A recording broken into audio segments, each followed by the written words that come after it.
नमस्कार, मैं हूं आकांक्षा और आप देख रहे हैं IBC 24 और छत्तीसगढ़ से जुड़े हमारे इस खास बुलेटिन छत्तीसगढ़ आज में आप सभी का स्वागत है। शुरुआत करेंगे और कोरोना अपडेट के बारे में आपको जानकारी देंगे। तो रायपुर एम्स की जांच में सूरजपुर से आए 10 संदिग्ध में 3 लोग पॉजिटिव निकले हैं। 10 में से 1 का पहले ही पॉजिटिव कंफर्म हो चुका था, जबकि 9 लोगों का रैपिड किट से टेस्ट किया गया था। रायपुर एम्स में इनकी RT-PCR पद्धति से जांच हुई तो इन 9 में से 2 पॉजिटिव निकले और रायपुर एम्स में सूरजपुर के इन तीनों का इलाज किया जाएगा। एम्स प्रबंधन का कहना है कि सूरजपुर से आए संदिग्धों में से एक और मरीज का दोबारा टेस्ट किया जाएगा। इसके अलावा बचे हुए 6 लोगों को क्वारंटीन किया गया है। सूरजपुर से आए मरीजों को मिलाकर अब प्रदेश में 4 एक्टिव केस है। बता दें कि प्रदेश में कोरोना संक्रमण को समाप्त करने के लिए स्वास्थ्य विभाग रैपिड किट के माध्यम से रैंडम सैंपलिंग शुरू कर रहा है। 3 जो है कोविड पॉजिटिव पेशेंट्स की पुष्टि हो पाई है और तीनों जो है अभी गढ़वा जिले के हैं झारखंड के, और जिले में अभी तक वर्तमान में कोई संक्रमित होने की पुष्टि नहीं हुई है जिले के निवासी की।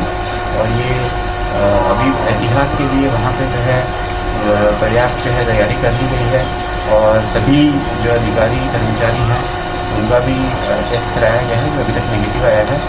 और हम लोग एहतियात के लिए बाकी भी जो तैयारियाँ होती है वो कर ली हैं। डोर टू डोर सर्वे शुरू हो गया है। अब छत्तीसगढ़ के रायगढ़ मेडिकल कॉलेज में भी कोरोना संक्रमण की जांच हो सकेगी। रायपुर एम्स ने सुविधाओं और संसाधनों के आधार पर माइक्रो लैब शुरू करने की अनुमति दे दी है। अनुमति के बाद अब प्रदेश के रायपुर एम्स के अलावा रायपुर, जगदलपुर और रायगढ़ मेडिकल कॉलेज में कोरोना संक्रमण की जांच हो सकेगी। राज्य सरकार कोरोना वायरस को मात देने के लिए अपना पूरा जोर लगा रही है।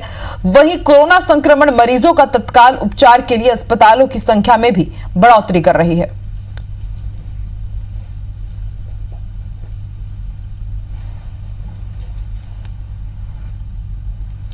इसी बीच बड़ी खबर आपको रायपुर से बता रहे हैं। सीएम भूपेश बघेल का बड़ा बयान सामने आया है। उन्होंने ये कहा है कि केंद्र से अनुमति मांगी गई थी मजदूरों को लाने के लिए और अब मजदूरों के लिए पूरी व्यवस्था राज्य सरकार की तरफ से की जाएगी और पंचायतों को व्यवस्था के इसके लिए निर्देश भी दे दिए गए हैं। पंचायत और स्कूल भवन में मजदूरों को ठहराया जाएगा।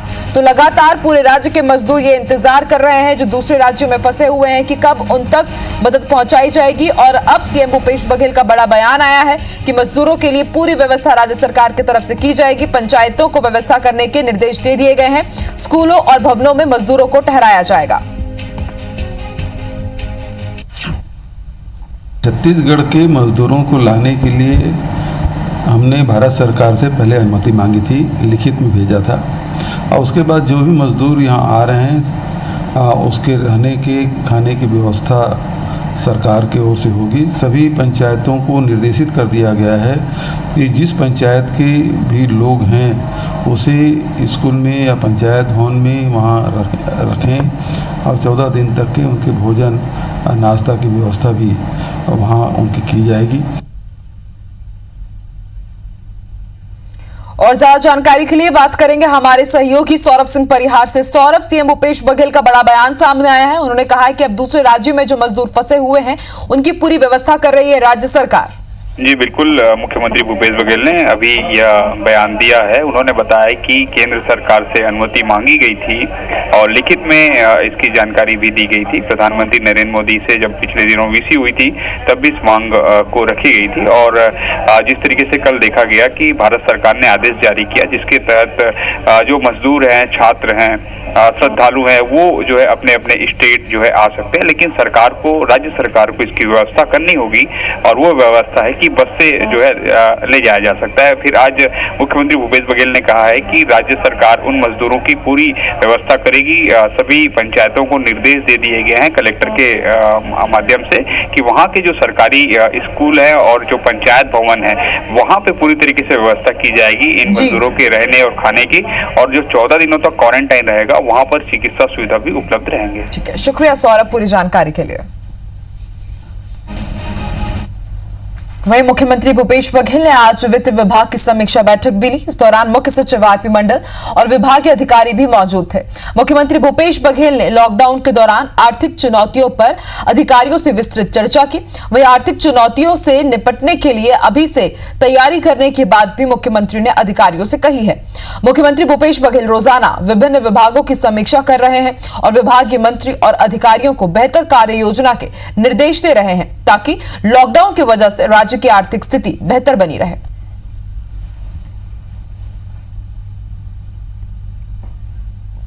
राज्यपाल अनुसुईया उइके ने अलग अलग हिस्सों में फंसे मजदूरों, छात्रों, तीर्थ यात्रियों और दूसरे लोगों की घर वापसी के संबंध में लिए गए निर्णय के लिए गृह मंत्री अमित शाह का आभार जताया है। राज्यपाल ने मुख्यमंत्री भूपेश बघेल को भी प्रदेश के विद्यार्थियों की कोटा से हुई सकुशल वापसी के लिए बधाई दी है। राज्यपाल ने इस संदर्भ में शाह को लिखे पत्र में कहा है कि गृह मंत्रालय के फैसले से इस कठिन समय में देश के विभिन्न क्षेत्रों में फंसे हुए आमजनों को राहत मिली है।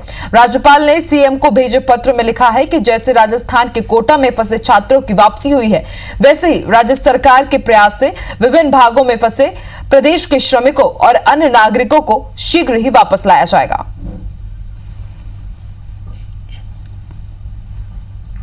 सूरजपुर जिले में कोरोना पॉजिटिव मरीजों के सामने आने के बाद अब सरगुजा जिले की सीमाएं पूरी तरह से सील कर दी गई है। पुलिस पूरी मुस्तैदी और चौकसी के साथ ड्यूटी कर रही है। एक जिले से दूसरे जिले में जाकर ड्यूटी करने वाले कर्मचारियों को मुख्यालय में ही ड्यूटी करने के निर्देश दिए गए हैं। वहीं स्वास्थ्य विभाग ऐसे कर्मचारियों की जांच और उनके परिवार का भी रैंडम सैंपलिंग कर रहा है ताकि किसी भी तरह के संक्रमण का खतरा ना रहे। पुलिस लोगों को एक जिले से दूसरे जिले में जाने पर भी रोक रही है। कुछ कृषि वाले भी हैं, तो अगर बहुत ज़्यादा ज़रूरी है या फिर बहुत ज़्यादा मेडिकल अर्जेंसी है तब हम लोग उसको उनके डॉक्टर से सीधे बात करके या फिर अन्य माध्यम से इस बात की तस्दीक करके उनको जाने दे रहे हैं। अन्यथा सभी आवागमन वाले लोगों को रोक रहे हैं। यहाँ पे सूरजपुर के कुछ लोग ऐसे हैं जो अधिकारी कर्मचारी जो बार बार अप डाउन अंबिकापुर से करते हैं, उनकी भी सूची हमें प्राप्त हुई थी। हमने उनके घरों में जाकर उनके परिजनों का भी जांच किया और हमारे जो माइग्रेंट्स लेबर जो हमारे बिशनपुर वाले सामुदायिक केंद्र में रुके हुए हैं, उनमें से भी लगभग 14-15 लोगों का हम लोगों ने सैंपल्स किया है और सभी का जांच हमने रैपिड टेस्ट से किया है और सभी का नेगेटिव आया है। लॉकडाउन के कारण छत्तीसगढ़ के 1 लाख से ज्यादा मजदूर देश के विभिन्न राज्यों में फंसे हुए हैं। इनकी वापसी को लेकर राज्य में भाजपा और कांग्रेस सांसदों के बीच जबरदस्त राजनीति देखने को मिल रही है। कांग्रेस मजदूरों को रेल और भाजपा बस से लाने के मुद्दे पर एक दूसरे को चिट्ठी लिख रहे हैं। ये रिपोर्ट देखिए।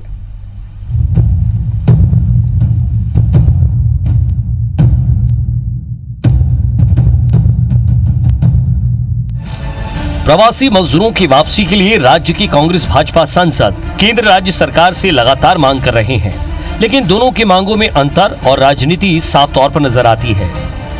केंद्र की भाजपा सरकार ने राज्यों को बस के माध्यम से मजदूरों को लाने ले जाने के निर्देश दिए हैं, तो वहीं छत्तीसगढ़ समेत अन्य कांग्रेस शासित राज्य स्पेशल ट्रेन चलाने की मांग कर रहे हैं। इस मुद्दे को लेकर कांग्रेस के राज्यसभा सांसद पीएल पुनिया, छाया वर्मा और फूलो देवी नेताम ने प्रधानमंत्री नरेंद्र मोदी को पत्र लिखा है। इन सांसदों ने केंद्र सरकार पर हमला करते हुए लिखा कि विदेश से लाने के लिए विमान भेजे जा सकते हैं, तो देश के मजदूरों के लिए स्पेशल ट्रेन क्यों नहीं चलाई जा सकती। हमारे और सांसदों ने भी प्रधानमंत्री जी को पत्र लिखे हैं कि जो मजदूर बाहर फंसे हैं उनको लाने की व्यवस्था ट्रेन के द्वारा किया जाए। हमारे छत्तीसगढ़ के मुख्यमंत्री जी ने भी पत्र लिखा है और तभी इसमें कोई राजनीति वाली बात नहीं है, ये तो बहुत ही संवेदनशील विषय है। तो वहीं दूसरी ओर भाजपा के सांसदों ने मजदूरों की वापसी और बेहतर व्यवस्था के लिए मुख्यमंत्री भूपेश बघेल को पत्र लिखा है। राज्यसभा सांसद सरोज पांडे ने कहा कि सरकार को जनभावना से जुड़े विषय पर गंभीरता से विचार करते हुए देश के विभिन्न राज्यों में फंसे मजदूरों को छत्तीसगढ़ लाया जाना चाहिए। रायपुर के भाजपा सांसद सुनील सोनी ने कहा कि ट्रेन चलाना राष्ट्रीय स्तर का मुद्दा है। राज्य सरकार अपनी जिम्मेदारियों से बचने के लिए ट्रेन चलाने की मांग कर रही है। उन्होंने कहा कि सरकार को वापस होने वाले मजदूरों की क्वारंटाइन, चिकित्सा सुविधा और खान पान के बारे में व्यवस्था करनी चाहिए। अनेक राज्यों से जो है वो मजदूर जो है अपने राज्य के अंदर में जा रहे हैं, बस के माध्यम से जा रहे हैं। आपके पास में संसाधन एकमात्र है और आपके पास में बसें भी पर्याप्त है। उसकी अगर व्यवस्था करके सरकार अगर उनको यहाँ पर लाती है तो रहने की व्यवस्था हो, पहले व्यवस्था तो करिए, आप मजदूर को लाने वाले हैं। लॉकडाउन में फंसे हजारों मजदूर सैकड़ों किलोमीटर पैदल चलकर अपना सफर पूरा कर रहे हैं। ऐसे में ट्रेन चले या बस, इसको लेकर दोनों पार्टियों के बीच जुबानी जंग जारी है। वहीं मजदूर इस जंग से दूर एक बार फिर पैदल ही अपने घर के लिए निकल पड़े हैं। सौरभ सिंह परिहार, IBC 24, रायपुर। हाईकोर्ट ने लॉकडाउन में फंसे व्यापारी को यूपी जाने की अनुमति देने के मामले में शासन को नियमानुसार निर्णय लेने के निर्देश दिए हैं। गुरुवार को इस याचिका पर सुनवाई हुई। कोर्ट ने अपने आदेश में कहा कि केंद्र और राज्य सरकार का इस संबंध में गाइडलाइन जारी किया गया है और कोर्ट ने याचिकाकर्ता को अभ्यावेदन प्रस्तुत करने के निर्देश भी दिए हैं। मामले की सुनवाई जस्टिस मनिंद्र मोहन श्रीवास्तव ने की। बता दें कि याचिकाकर्ता मथुरा निवासी दीपक कुमार शर्मा व्यवसाय के सिलसिले में 20 मार्च को बिलासपुर आए थे। लॉकडाउन में वो यहीं फंस गए हैं। उन्होंने कलेक्टर को स्वयं के वाहन से वापस अपने घर मथुरा जाने की अनुमति देने के लिए आवेदन दिया था। अनुमति नहीं मिलने पर उन्होंने अपने अधिवक्ता के जरिए हाईकोर्ट में याचिका दाखिल की थी।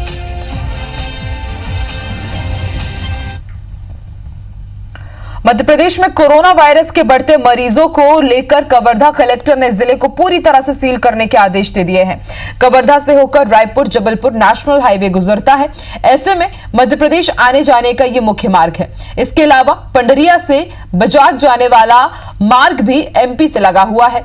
इन दोनों मार्गों पर विशेष निगरानी रखी जा रही है। अब तक सैकड़ों की संख्या में मजदूर मध्य प्रदेश की तरफ से यहां पहुंच रहे हैं। मजदूरों की संख्या को देखते हुए सभी बॉर्डर को सील कर दिया गया है। प्रशासन के अधिकारियों की अलग से तैनाती भी की है। वहीं बॉर्डर वाले गांव में भी स्वास्थ्य विभाग की टीम तैनात की गई है।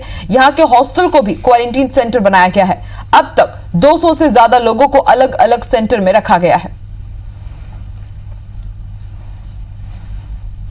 छत्तीसगढ़ में 4 मई से होने वाली हायर स्कूल, हायर सेकेंडरी और हायर सेकेंडरी वेबसाइट की शेष परीक्षाएं एक बार फिर से स्थगित कर दी गई है। इससे पहले लॉकडाउन के चलते परीक्षाएं स्थगित हुई थी, जिसके बाद संशोधित टाइम टेबल जारी किया गया था। इसके तहत 4 मई से परीक्षाएं आयोजित होनी थी, लेकिन 3 मई तक फिर से लॉकडाउन बढ़ने की स्थिति में माध्यमिक शिक्षा मंडल ने अब बोर्ड कक्षाओं की शेष परीक्षाएं आगामी आदेश तक स्थगित करने का फैसला किया है। 3 मई तक चल रहे लॉकडाउन के बाद ही परीक्षाओं को लेकर स्थिति साफ हो पाएगी, जिसको लेकर माध्यमिक शिक्षा मंडल एक बार फिर संशोधित टाइम टेबल जारी करेगा। वर्तमान में 3 मई तक लॉकडाउन है।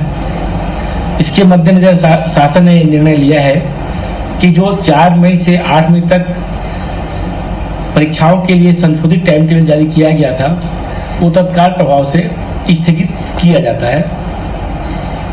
परीक्षा की नई समय सारणी बाद में जारी की जाएगी। राजधानी रायपुर में पीलिया का प्रकोप लगातार बढ़ता जा रहा है। अब तक शहर में 600 से ज्यादा मामले सामने आ चुके हैं। वहीं पिछले 2 दिनों में 2 महिलाओं की पीलिया से मौत की आशंका जताई जा रही है, लेकिन सरकार ने पीलिया से एक ही मौत की पुष्टि की है। डॉक्टरों की रिपोर्ट और परिजनों के अनुसार दोनों महिलाओं को पीलिया था।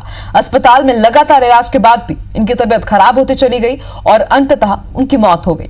मृतक महिला के पति ने बताया कि निजी अस्पताल में इलाज चल रहा था, जहां डॉक्टरों ने रिपोर्ट के माध्यम से बताया कि पीलिया है। रायपुर सांसद सुनील सोनी ने नगर निगम पर लापरवाही बरतने का आरोप लगाया है। सांसद सोनी का कहना है कि निगम को तुरंत शुद्ध पेयजल की व्यवस्था करनी चाहिए। निगम के पदाधिकारियों का कहना है कि शहर में पीलिया का प्रकोप रोकने के लिए लगातार काम किया जा रहा है। 10 साल में उसका तीसरा टर्म है कांग्रेस का, कोई देखरेख नहीं है उसके अंदर में। आपका रॉ वाटर सेंटर में, इंटेक वेल में जो नदी का पानी आ रहा है वो कीड़ा आ रहा है। कीड़ा जो फिल्टर प्लांट में जा रहा है, फिल्टर प्लांट डायरेक्ट टंकी तक के पहुंच रहा है। तो आपकी जल व्यवस्था ध्वस्त हो गई है। 7-8 दिन पहले हुआ तो लीवर से शुरू हुआ, बोले सुएस हॉस्पिटल में लीवर को इन्फेक्ट है, लीवर ख़त्म हो गया ऐसे बोले। पीलिया तब मेरे को बोले कि डॉक्टर वहाँ ब्लड टेस्ट किए तो बोले कि पीलिया है।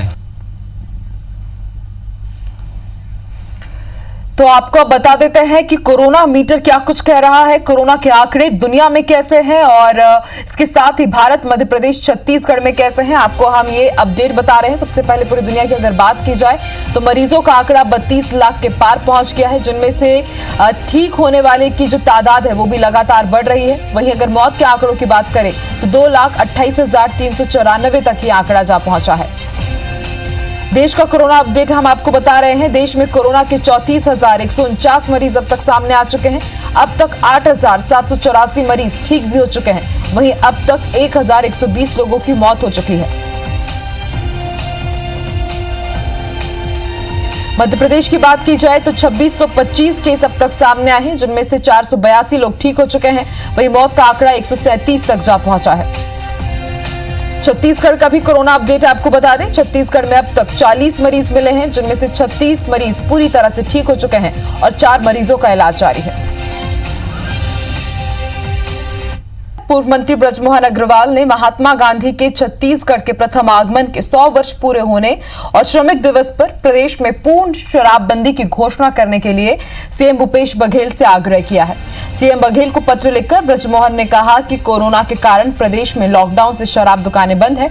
इससे शराब जनित घरेलू हिंसा, शराब अवसाद से आत्महत्याएं, शराब से होने वाली रोग व्याधियां मानो थम सी गई हैं।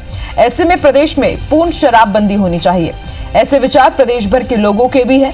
पूर्व मंत्री सीएम से ये भी कह रहे हैं कि इतिहास भी आपको इतिहास गढ़ने का मौका दे रहा है।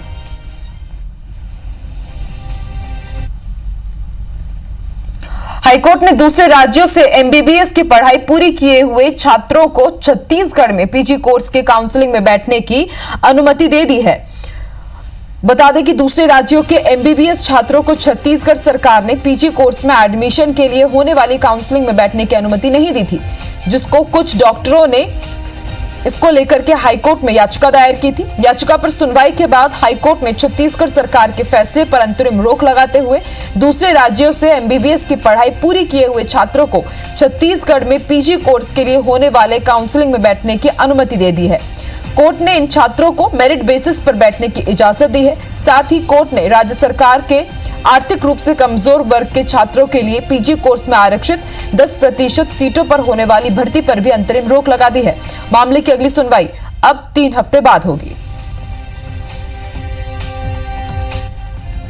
एंटी करप्शन ब्यूरो ने दक्षिण पूर्व मध्य रेलवे के एक मुख्य स्वास्थ्य निरीक्षक को 30,000 की रिश्वत लेते पकड़ा है। आरोपी शुभाशीष सरकार मुख्य स्वास्थ्य निरीक्षक रायपुर मंडल में पदस्थ हैं, जहां सफाई का ठेका बिलासपुर निवासी संतोष राय ने लिया है।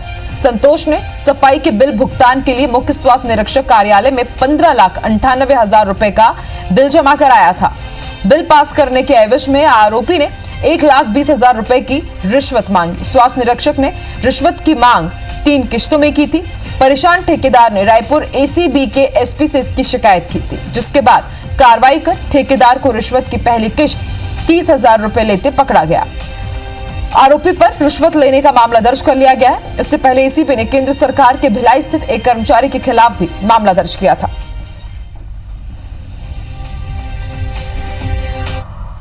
और इसी के साथ इस बुलेटिन में इतना ही। देश और दुनिया की तमाम खबरों के लिए आप देखते रहिए IBC 24। नमस्कार।